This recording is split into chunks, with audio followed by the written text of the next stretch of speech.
En passant près du serveur, le millionnaire est resté paralysé en voyant son collier. Le même que son fils portait lorsqu'il a disparu il y a de nombreuses années. Jean, un jeune homme de 22 ans qui a grandi dans un orphelinat, a toujours rêvé de trouver un endroit où il pourrait se sentir partie prenante de quelque chose de plus grand. Après des années de petits boulots incertains, il a enfin décroché un emploi stable comme serveur dans le célèbre restaurant d'Alexandre Dupont, l'un des hommes d'affaires les plus influents de la ville. Le matin de son premier jour, Jean s'est levé tôt, anxieux et nerveux. Il a enfilé son uniforme impeccable et est sorti de son petit appartement situé dans un quartier modeste. À son arrivée au restaurant, il a été accueilli par Thomas Lefebvre, le gérant sévère, réputé pour être extrêmement exigeant avec ses employés. Thomas, un homme d'âge moyen aux yeux perçants, a observé Jean de la tête aux pieds, l'évaluant rapidement. « Jean, c'est bien ça ?» dit Thomas sans détour. « Ici, nous attendons rien de moins que la perfection. Ce travail n'est pas pour les faibles. Compris ? » « Oui, monsieur, » répondit Jean d'une voix ferme, mais intérieurement son cœur battait la chamade. Thomas a conduit Jean à travers le restaurant, lui montrant chaque détail du fonctionnement. La salle était élégante, avec des lustres en cristal, des tables impeccablement dressées et une atmosphère de sophistication intimidante. Jean s'efforçait d'absorber toutes les informations, déterminé à ne pas décevoir. Pendant que Jean se familiarisait avec ses nouvelles responsabilités, Alexandre Dupont revenait d'un long voyage d'affaires. Alexandre, un homme d'environ 50 ans, élégant et charismatique, avait une présence imposante. En entrant dans le restaurant, ses yeux se sont immédiatement posés sur Jean, qui servait une table près de l'entrée. Il y avait quelque chose de spécial chez le jeune homme qui a capté l'attention d'Alexandre. Peut-être était-ce la détermination dans les yeux de Jean ou la façon dont il se déplaçait avec un mélange de nervosité et de dévouement. Alexandre a observé en silence pendant un moment avant de se diriger vers Thomas. « Qui est le nouveau serveur ?» demanda Alexandre avec curiosité. « Il s'appelle Jean, monsieur. Il a commencé aujourd'hui, » répondit Thomas, gardant un ton professionnel. Alexandre acquiesça, toujours en observant Jean. « Assurez-vous qu'il ait tout le soutien nécessaire. Je veux voir comment il s'en sort, » dit Alexandre avant de se retirer dans son bureau. La journée a été intense pour Jean qui, malgré la nervosité, a réussi à accomplir ses tâches avec compétence. À la fin de son service, alors qu'il rangeait les ustensiles, il a été surpris par un commentaire d'un collègue. « Tu as attiré l'attention du patron aujourd'hui, » dit Anne, une serveuse expérimentée.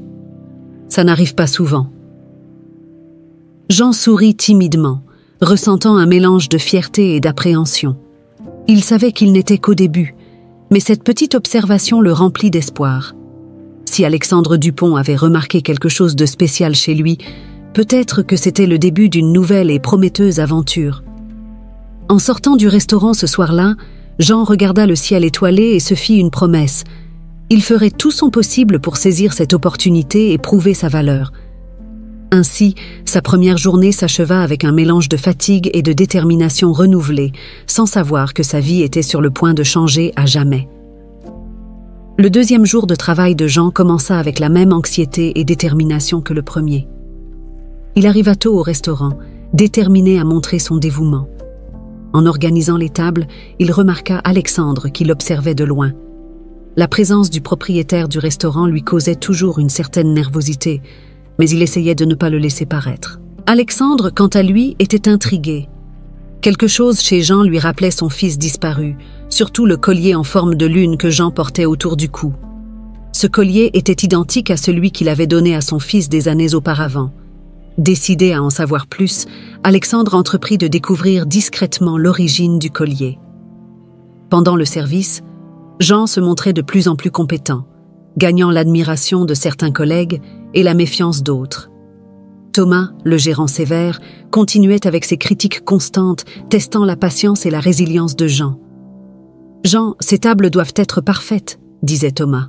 « Nous n'acceptons rien de moins ici. »« Bien sûr, monsieur Thomas, » répondait Jean, gardant son calme et s'efforçant de répondre aux attentes. La détermination de Jean commençait à porter ses fruits. Il était rapide, efficace et poli avec les clients, ce qui ne passait pas inaperçu. Alexandre, de plus en plus curieux, décida de s'approcher de Jean pendant une pause. « Jean, puis-je te demander d'où vient le collier que tu portes ?»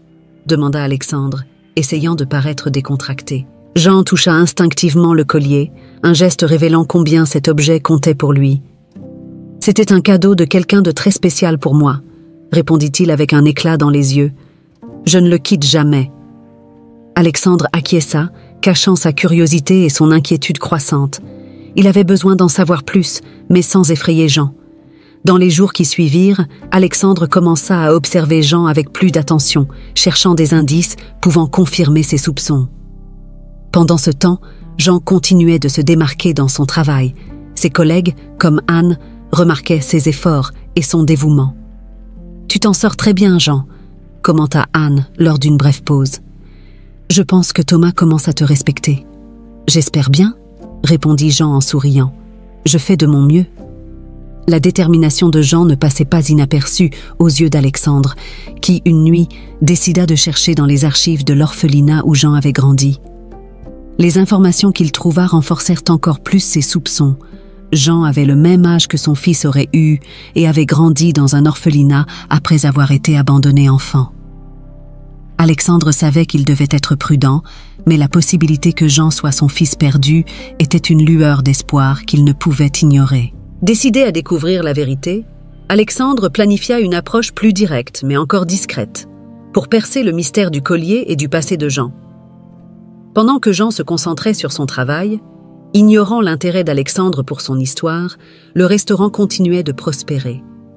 Mais le mystère du collier en forme de lune ne faisait que commencer à révéler une vérité qui pourrait changer la vie de tous pour toujours. Le 3e jour de travail de Jean, Alexandre décida qu'il était temps de se rapprocher du jeune homme et de découvrir la vérité sur le collier. Observant Jean servir les clients avec efficacité et un sourire sincère, Alexandre attendit le bon moment pour entamer une conversation. Pendant une pause en milieu d'après-midi, Alexandre vit Jean assis sur un banc à l'extérieur du restaurant, profitant d'un rare moment de repos. Il s'approcha avec une expression amicale, essayant de ne pas paraître envahissant. « Jean, puis-je m'asseoir avec toi un moment ?» demanda Alexandre. « Bien sûr, monsieur », répondit Jean surpris, mais gardant son sang-froid. Alexandre s'assit à côté de lui, regardant le collier qui pendait au cou de Jean. « Je n'ai pas pu m'empêcher de remarquer à nouveau ton collier. Il semble très spécial pour toi. » Jean toucha le collier, comme il le faisait toujours quand il en parlait. « Oui, c'est le seul souvenir que j'ai de mon passé. J'ai été laissé dans un orphelinat quand j'étais bébé et ce collier a été trouvé avec moi. J'ai toujours senti qu'il avait une signification importante. » Alexandre écoutait attentivement, chaque mot de Jean renforçant ses soupçons. Le collier, l'âge de Jean, tout semblait s'emboîter. « Ça a dû être difficile de grandir sans réponse », commenta Alexandre avec empathie. « Ça l'a été, mais l'orphelinat m'a donné une famille. Et maintenant, j'essaie de construire ma vie, » dit Jean, avec un sourire plein d'espoir. Alexandre acquiesça, ressentant un mélange d'émotions. Si Jean était vraiment son fils, cela signifierait que des années de recherche et de désespoir toucheraient enfin à leur fin. « Jean, as-tu déjà essayé de découvrir plus de choses sur ta famille biologique ? » « Oui, mais je n'ai jamais obtenu beaucoup d'informations. L'orphelinat n'avait que des dossiers basiques. Je me suis toujours demandé qui étaient pas mes parents et pourquoi ils m'ont laissé, » avoua Jean avec un regard mélancolique. Alexandre sentit une douleur au cœur. Il voulait dire à Jean qu'il pourrait être son père, mais il savait qu'il devait en être sûr avant de susciter tout espoir ou déception. « Je comprends. La recherche de la famille peut être difficile, mais parfois les réponses apparaissent quand on s'y attend le moins. »« J'espère bien, » répondit Jean, regardant Alexandre avec gratitude. « Merci de vous inquiéter, monsieur. Cela signifie beaucoup pour moi. » Alexandre sourit, se sentant plus déterminé que jamais à découvrir la vérité. « Nous sommes ici pour nous soutenir, Jean. Si tu as besoin de quoi que ce soit, je suis à ta disposition. » Sur ce, Alexandre se leva, laissant Jean avec un sentiment de réconfort et un nouvel espoir. Alexandre retourna à son bureau, décidé à poursuivre son enquête discrètement. Il avait besoin de preuves concrètes avant de révéler ses soupçons. Les jours suivants, Alexandre posa quelques questions subtiles à Jean, toujours de manière à ne pas éveiller de soupçons. Pendant ce temps, Il cherchait des documents et des dossiers pouvant confirmer sa théorie. Chaque jour qui passait, Alexandre était de plus en plus convaincu que Jean était son fils perdu, et le désir de révéler la vérité grandissait en lui. Pour Jean, l'attention d'Alexandre était un mystère, mais aussi un réconfort. Il n'avait jamais eu quelqu'un d'aussi intéressé par son histoire auparavant. Chaque conversation avec Alexandre le rendait plus optimiste, sans savoir qu'il était sur le point de découvrir une vérité qui changerait sa vie pour toujours. Et ainsi, les premiers soupçons se transformaient en une quête déterminée de la vérité, unissant les destins d'Alexandre et de Jean d'une manière que personne n'aurait pu prévoir. Les jours au restaurant passèrent rapidement, et Alexandre commença à passer plus de temps sur place observant Jean de près. Chaque jour, la relation entre les deux se renforçait. Alexandre, ne sachant pas exactement comment aborder le sujet délicat de ses soupçons, décida que la meilleure façon de connaître Jean serait de passer plus de temps avec lui et peut-être de gagner sa confiance.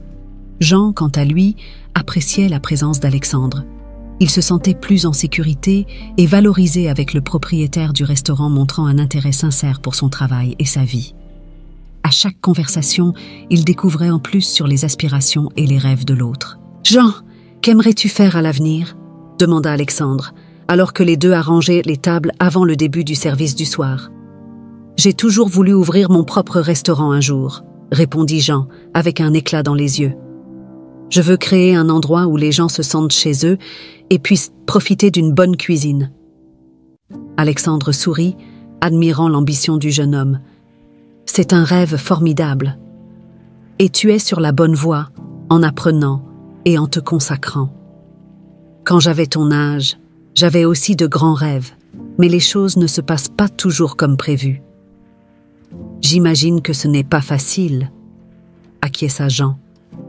Mais je crois qu'avec du travail et de la détermination, tout est possible. » Alors que cette amitié grandissait, Thomas, le gérant, observait cette proximité avec méfiance.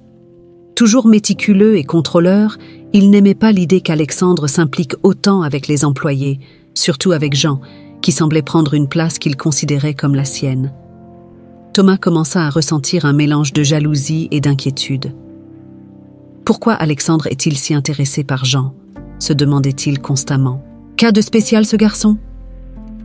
Un matin, Thomas décida de confronter discrètement Alexandre. « Monsieur Alexandre, puis-je vous parler un moment ?»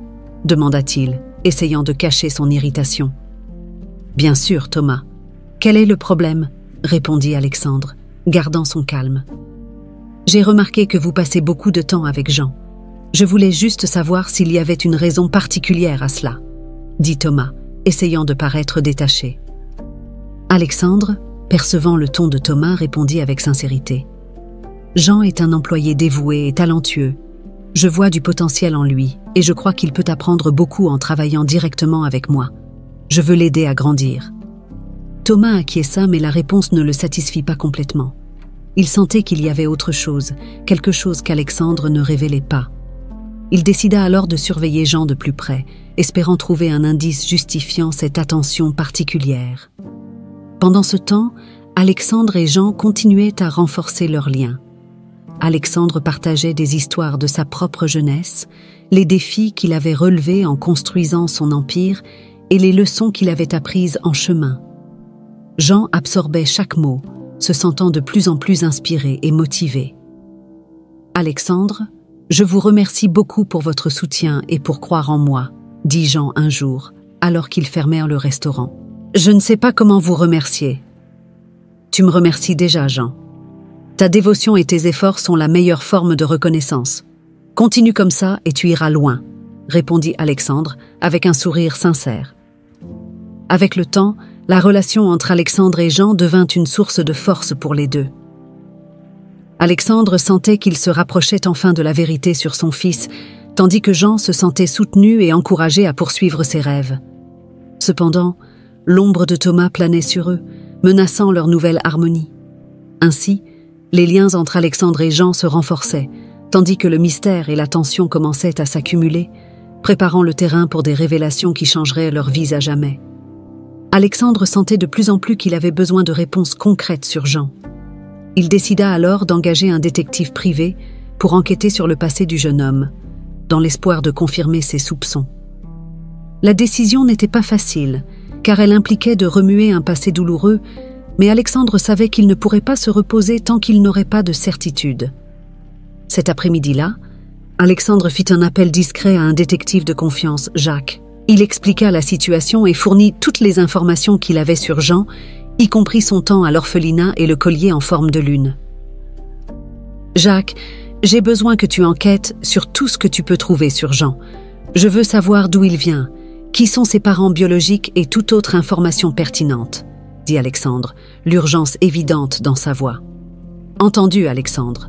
Je commence immédiatement et je te tiendrai informé de toute avancée, » répondit Jacques, avec professionnalisme. Pendant que Jacques commençait son enquête, Jean continuait à se démarquer au restaurant. Son travail acharné et sa dévotion gagnaient la sympathie de tous, des collègues aux clients. Sa capacité à garder son calme sous pression et son attitude attentionnée faisaient revenir de nombreux clients, demandant à être servis par lui. « Jean, tu as vraiment un don pour ça, » dit Anne, la serveuse expérimentée, pendant une pause. « Les clients t'adorent. C'est rare de voir quelqu'un de nouveau s'en sortir aussi bien si rapidement. »« Merci, Anne. Je veux juste faire du bon travail et apprendre le plus possible, » répondit Jean avec un sourire humble. Cependant, tout n'était pas rose. Thomas, le gérant, continuait à s'opposer à la montée en puissance de Jean. Ses critiques constantes et sa posture rigide rendaient l'ambiance plus difficile, mais Jean était déterminé à ne pas laisser cela affecter ses performances. « Thomas, regarde ces éloges des clients sur Jean », commenta un jour Alexandre, essayant de détendre la tension. « Il fait vraiment la différence ici. »« Oui, monsieur, j'ai vu, mais je pense toujours qu'il a besoin de plus de formation.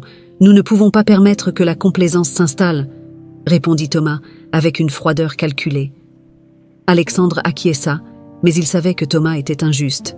Il décida qu'il valait mieux maintenir la paix pour le moment, en se concentrant sur l'enquête de Jacques. Dans les jours qui suivirent, Alexandre reçut des mises à jour régulières du détective. « J'ai trouvé quelques dossiers intéressants sur Jean », dit Jacques lors d'un appel.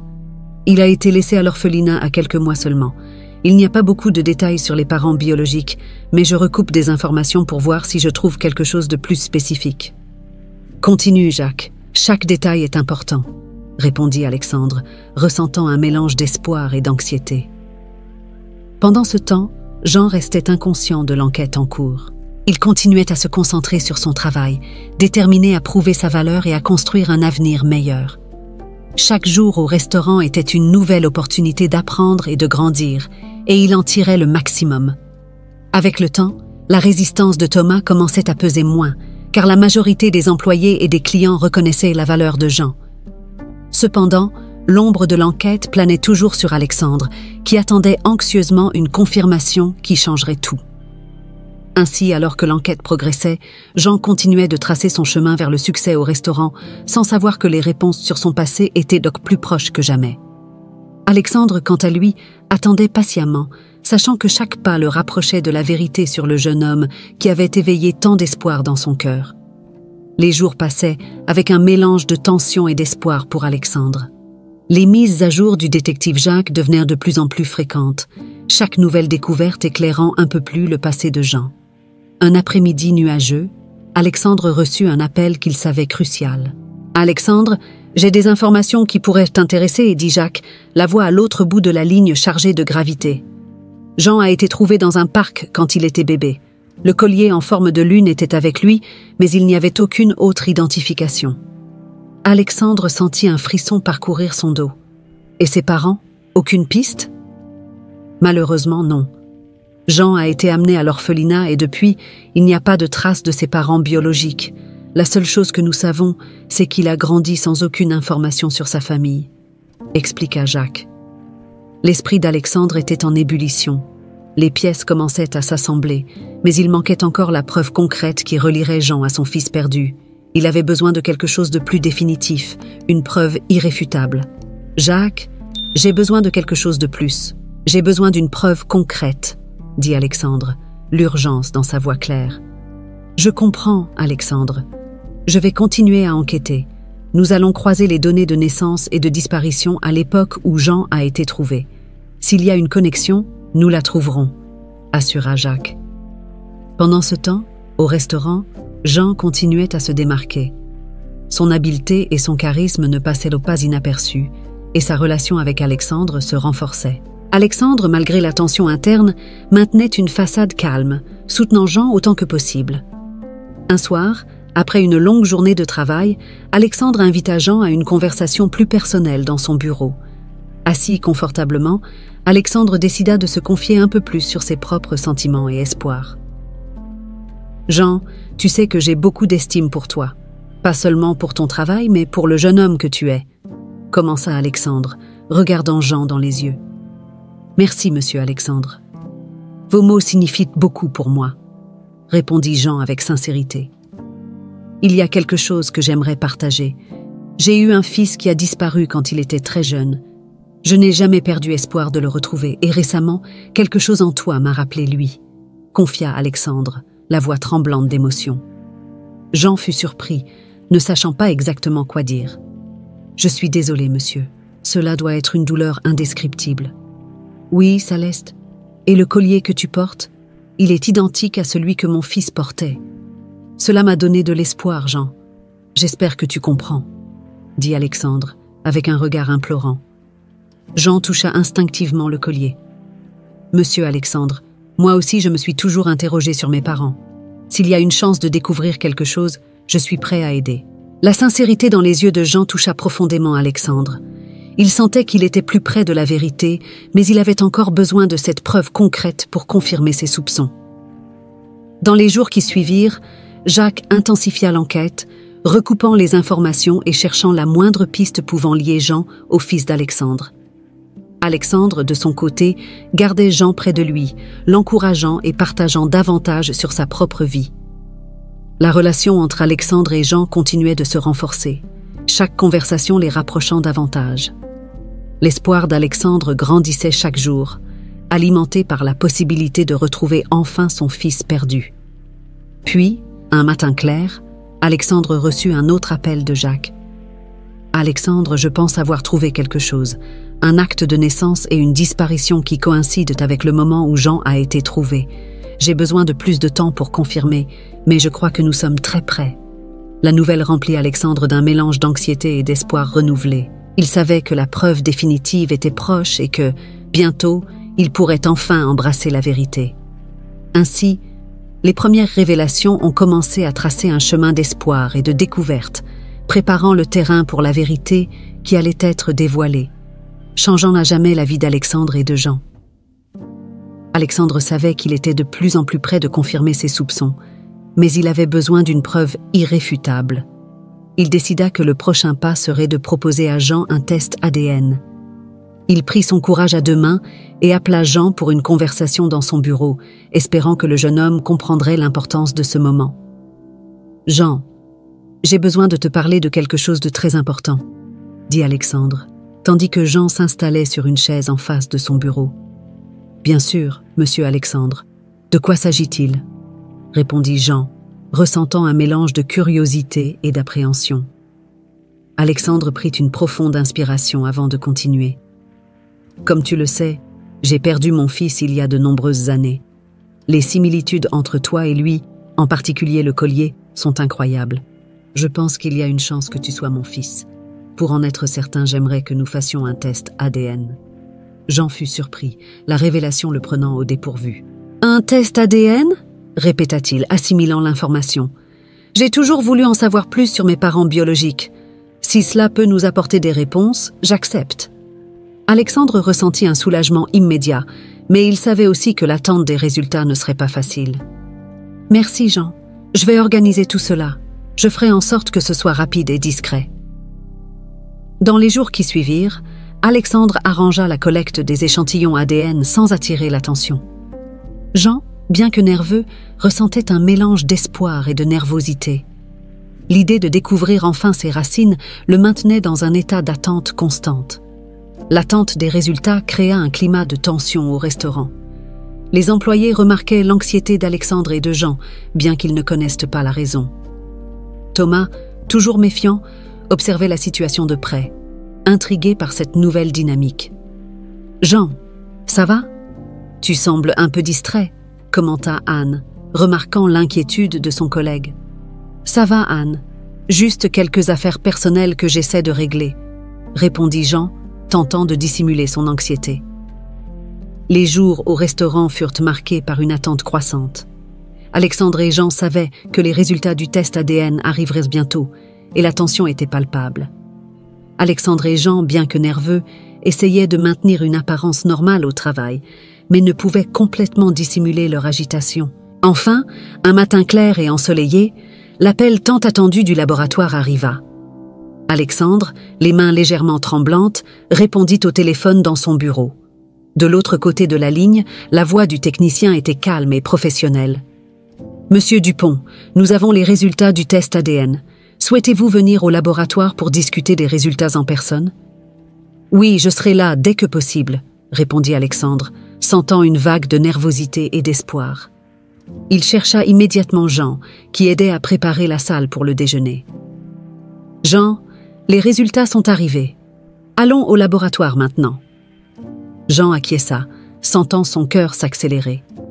Les deux quittèrent le restaurant, l'atmosphère chargée d'attente.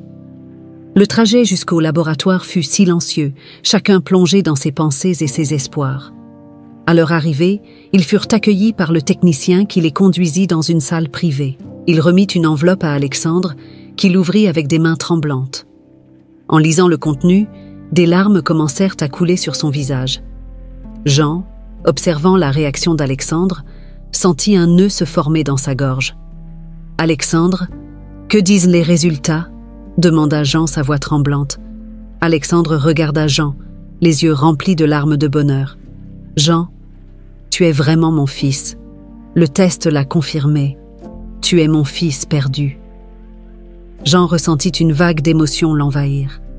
Des larmes commencèrent à couler sur son visage alors qu'il tentait de comprendre la nouvelle. Je n'arrive pas à y croire. J'ai toujours voulu savoir qui étaient mes parents. Et maintenant, tu es mon père. Les deux se serrèrent fort dans les bras, les larmes de bonheur coulant librement. Leur étreinte était un mélange de soulagement, de joie et d'une profonde connexion qui avait été perdue pendant si longtemps. La sensation de finalement appartenir et d'avoir des réponses sur le passé apporta une paix indescriptible à tous les deux. « Nous sommes ensemble maintenant, Jean. Nous allons rattraper le temps perdu et construire un avenir ensemble, » dit Alexandre, toujours en étreignant son fils. Pendant ce temps de retour au restaurant, la nouvelle se répandit rapidement. La majorité des employés étaient émus et heureux pour la famille nouvellement réunie. Cependant, il y avait une personne qui n'était pas prête à accepter cette nouvelle dynamique. Thomas. Thomas, voyant la proximité croissante entre Alexandre et Jean, sentit son ressentiment augmenter. Il savait que la confirmation de la paternité de Jean signifiait qu'Alexandre lui accorderait encore plus d'attention et probablement des responsabilités accrues, diminuant ainsi son propre pouvoir et influence au restaurant. Avec le retour d'Alexandre et de Jean au restaurant, l'équipe les accueillit avec des applaudissements et des embrassades. La joie était visible sur chaque visage, sauf celui de Thomas, qui observait de loin, les yeux remplis de méfiance et d'envie. « Jean, nous sommes tous si heureux pour toi, » dit Anne en l'embrassant. « Tu mérites tout ce bonheur. » « Merci Anne. Je n'aurais pas pu y arriver sans le soutien de vous tous, » répondit Jean, sincèrement reconnaissant. Alexandre, observant la scène, ressentit une profonde gratitude pour la manière dont les employés avaient accueilli Jean. Il savait que la route ne serait pas facile, mais il était déterminé à protéger son fils et à s'assurer qu'il ait le soutien nécessaire pour prospérer. Cependant, l'ombre de Thomas planait sur eux. Déterminé à ne pas perdre son statut, Thomas commença à planifier son prochain coup, décidé à saboter Jean et à reprendre son contrôle sur le restaurant. Ainsi, tandis que la famille se réunissait dans une étreinte émotive remplie de larmes de bonheur, la tension continuait de croître, préparant le terrain pour de nouveaux défis et confrontations dans le restaurant d'Alexandre.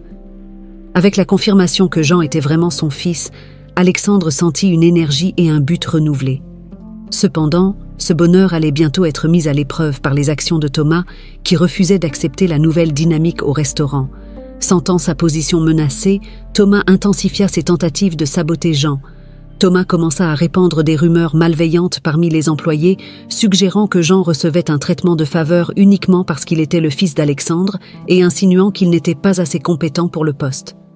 Il manipulait également des informations, modifiant des commandes et des instructions pour qu'elles paraissent des erreurs de Jean. « As-tu entendu ce qu'ils disent sur Jean ?» chuchotait Thomas à un groupe d'employés. « Je pense qu'il est ici seulement à cause d'Alexandre. Je ne sais pas si nous pouvons faire confiance à quelqu'un comme ça. » Les rumeurs ont rapidement commencé à circuler, créant une atmosphère de méfiance. Jean, sentant le poids des soupçons, continuait à travailler dur, essayant de prouver sa valeur par ses actions, mais les obstacles créés par Thomas étaient constants.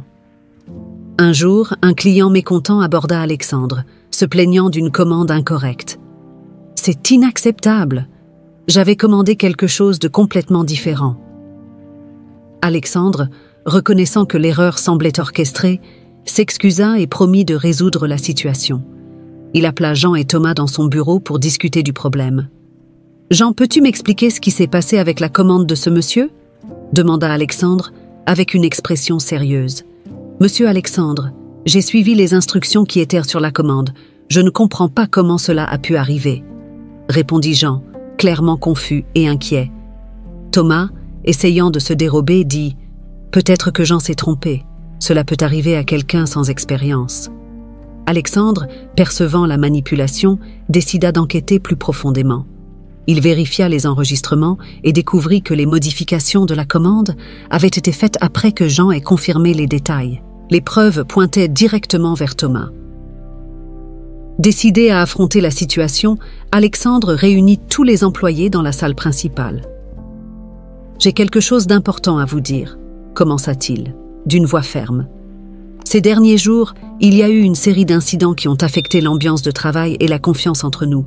Après enquête, j'ai découvert que ces problèmes ont été causés délibérément. » Il regarda directement Thomas. « Thomas, ton attitude et tes actions sont inacceptables. Tu as tenté de saboter Jean et de semer la méfiance parmi les employés. Cela ne sera pas toléré. » Thomas, réalisant qu'il avait été découvert, tenta de se défendre. « Monsieur Alexandre, vous faites une erreur. Je ne faisais que protéger le restaurant. » « Protéger le restaurant ? En sabotant un collègue et en créant des conflits ?» Alexandre secoua la tête. « Ce n'est pas de la protection, c'est de la trahison. Tu es renvoyé. » Thomas, le visage contorsionné de rage, pointa du doigt Jean. « Ce n'est pas fini, Jean. Tu vas le regretter. » Et sur ce, il quitta le restaurant, laissant derrière lui une atmosphère tendue. Alexandre regarda les employés, son expression s'adoucissant.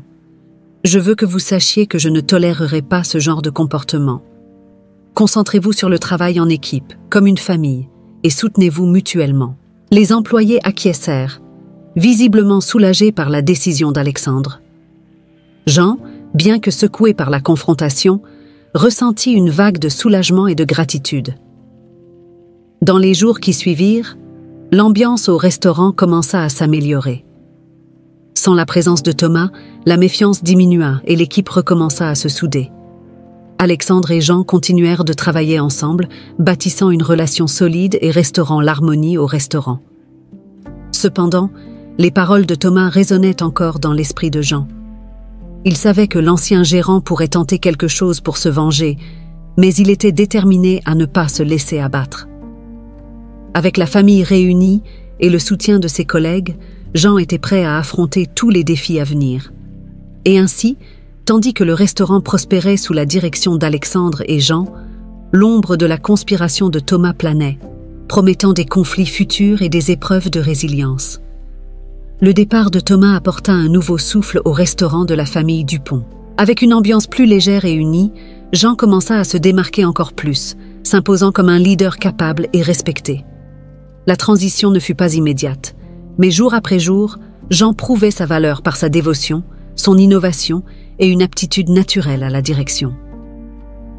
Jean commença à proposer des idées innovantes pour améliorer le fonctionnement du restaurant. Il suggéra l'introduction d'un menu saisonnier, axé sur des ingrédients frais et locaux, ce qui attira une nouvelle clientèle et augmenta la popularité du restaurant. De plus, il proposa la création d'événements thématiques hebdomadaires qui apportèrent une nouvelle énergie au lieu. Jean, Tes idées font vraiment la différence, commenta Anne lors de l'un des nouveaux événements thématiques. Les clients adorent, et nous aussi. Je suis content de l'entendre, Anne. Je crois qu'ensemble nous pouvons accomplir des choses incroyables, répondit Jean avec un sourire. Alexandre, observant la croissance et l'acceptation de Jean, ressentait une fierté profonde. Il voyait en son fils une combinaison de son propre esprit entrepreneurial et d'une sensibilité qui faisait de Jean un leader né. « Jean, je suis impressionné par ce que tu as accompli ici », dit Alexandre lors d'une réunion d'équipe. « Ta vision et ta dévotion sont inspirantes. Je suis certain que l'avenir du restaurant est entre de bonnes mains avec toi. » Jean, touché par les paroles de son père, répondit humblement. « Merci, papa. Tout cela est possible grâce au soutien de vous tous. J'ai hâte de voir jusqu'où nous pouvons aller ensemble. » L'équipe du restaurant, voyant le respect et la confiance entre Alexandre et Jean, se sentait encore plus motivée. Chaque membre apportait ses propres idées et efforts, créant un environnement collaboratif et dynamique. En dehors du travail, la famille Dupont se rapprochait de plus en plus. Alexandre, Jean et Sophie passaient de plus de temps ensemble, profitant des moments de loisirs et renforçant leurs liens familiaux. Des dîners en famille, des sorties le week-end et de longues conversations sur leurs rêves et projets futurs devenaient une routine précieuse. « C'est incroyable comment notre vie a changé depuis que nous avons trouvé Jean », dit Sophie lors d'une de ces soirées familiales. « Je sens que nous sommes plus complets et heureux. » « Je suis d'accord, Sophie. Jean a apporté une nouvelle lumière dans nos vies, » répondit Alexandre en regardant Jean avec tendresse. « Je suis reconnaissant chaque jour de l'avoir trouvé. » Jean, ému, sourit simplement. Il se sentait enfin chez lui, entouré par une famille qui l'aimait et le soutenait. Il savait qu'il avait trouvé sa place dans le monde et était déterminé à honorer cette opportunité. Au restaurant, le succès continuait de croître. Les événements thématiques devinrent un grand attrait et le menu saisonnier gagna en reconnaissance dans la communauté gastronomique locale. Jean commença à recevoir des invitations pour participer à des conférences et événements culinaires, où il partageait son expérience et apprenait de nouvelles techniques. « Jean, tu as vraiment mis notre restaurant sur la carte, » dit l'un des clients réguliers, lors d'un de ces événements. « C'est merveilleux de voir comment tout a évolué. » « Merci, je suis heureux que vous appréciez. Tout cela est le résultat du travail d'équipe et de la passion que nous avons pour ce que nous faisons, » répondit Jean, toujours humble. La célébration du succès et de l'unité familiale culmina lors d'un grand événement de fin d'année au restaurant. Alexandre, Sophie et Jean organisèrent une fête pour remercier tous les employés et clients pour leur soutien et leur confiance tout au long de l'année. Pendant la fête, Alexandre prononça un discours émouvant. Cette année a été marquée par de nombreux changements et défis, mais aussi par de grandes réussites. Je tiens à remercier chacun d'entre vous pour votre travail acharné et votre dévouement. Et en particulier, je veux remercier Jean, mon fils, qui a apporté une nouvelle vie et énergie à ce restaurant. L'avenir est prometteur pour nous tous. Jean, visiblement ému, embrassa son père. « Merci, papa. Cet endroit et ces personnes sont ma famille. J'ai hâte de voir ce que l'avenir nous réserve. » Ainsi, avec Thomas hors du chemin et une nouvelle ère de collaboration et d'innovation, le restaurant de la famille Dupont prospérait. Jean s'était affirmé comme un leader respecté, apportant de nouvelles idées et de l'énergie, tandis que la famille célébrait leur présence mutuelle dans leur vie. L'avenir, plus que jamais, semblait brillant et prometteur pour tous. Au fil des mois, la famille Dupont consolida ses liens, renforcés par l'amour et la surmontée des adversités passées. Le parcours qui avait commencé par une quête de réponse et s'était transformé en une histoire de retrouvailles et de rédemption culmina en un nouveau chapitre de prospérité et de bonheur. Jean, désormais pleinement intégré au restaurant et à la famille, assumait un rôle de leader avec naturel. Sa vision innovante et sa dévotion contagiaient l'équipe, qui travaillait ensemble pour faire du restaurant un lieu spécial. Sous sa direction, l'établissement, autrefois symbole de perte et de tristesse, rayonnait désormais d'amour et de joie. Le restaurant était devenu un point de référence dans la communauté, connu non seulement pour sa cuisine excellente, mais aussi pour l'ambiance chaleureuse et le sentiment d'appartenance qu'il procurait à tous ses visiteurs. La réputation du lieu grandissait, attirant de nouveaux clients et fidélisant les anciens. La transformation était palpable. et tous savaient que Jean était le cœur battant de ce changement. Alexandre, observant la croissance du restaurant et le renforcement de sa famille, se sentait comblé.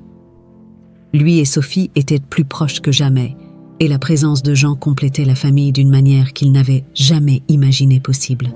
« Jean, tu as apporté une nouvelle vie à cet endroit et à nos vies, » dit Alexandre lors d'un dîner en famille. « Je suis tellement fier de toi et de tout ce que nous avons accompli ensemble. Merci papa, cet endroit est spécial pour moi, et pouvoir y travailler avec vous tous est un rêve devenu réalité, » répondit Jean avec sincérité. Alors que la famille célébrait ses réussites, une dernière pièce du puzzle était sur le point d'être révélée.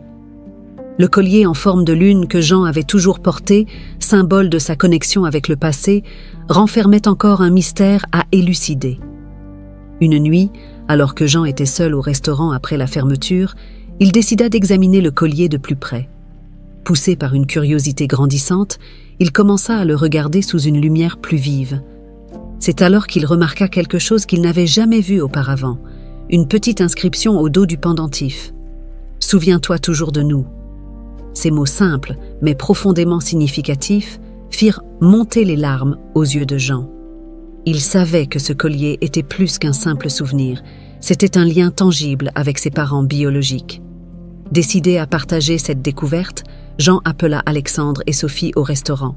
« Papa, maman, j'ai trouvé quelque chose sur le collier, » dit Jean montrant l'inscription. « J'ai toujours su que c'était important, mais maintenant j'en suis sûr. » Alexandre prit le collier, les yeux fixés sur les mots gravés. « Ça confirme tout.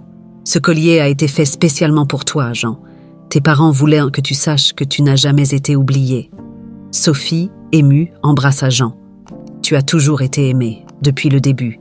Et maintenant, tu as une famille qui continuera à t'aimer et te soutenir. » Avec la vérité sur le collier enfin révélée, Jean ressentit un sentiment de complétude et de paix qu'il n'avait jamais éprouvé auparavant. Le parcours qui avait commencé avec des incertitudes et des questions sans réponse avait culminé en un nouveau départ rempli d'espoir et de bonheur. Le lendemain, Alexandre fit une annonce spéciale à tous les employés et clients présents au restaurant. Aujourd'hui, nous célébrons non seulement le succès de cet établissement, mais aussi la force de la famille et la surmontée des adversités. Ce restaurant est un symbole d'amour, d'espoir et d'un nouveau départ pour nous tous. Des applaudissements résonnèrent dans la salle, et Jean, aux côtés d'Alexandre et Sophie, ressentit une profonde gratitude pour tout ce qu'ils avaient accompli ensemble. Le restaurant, autrefois un lieu de tristesse, brillait désormais de l'éclat de l'unité et de la joie. Tandis que la famille Dupont regardait vers l'avenir, ils savaient qu'ils étaient prêts à affronter tous les défis, soutenus par l'amour qu'ils partageaient. Ce nouveau départ apportait non seulement la prospérité, mais aussi la certitude que, ensemble, ils pouvaient surmonter n'importe quel obstacle. Et ainsi, avec le passé enfin réconcilié et l'avenir plein de promesses, l'histoire de Jean et de la famille Dupont entrait dans un chapitre de croissance, d'espoir et d'amour éternel, marquant le véritable début d'une nouvelle ère brillante pour tous.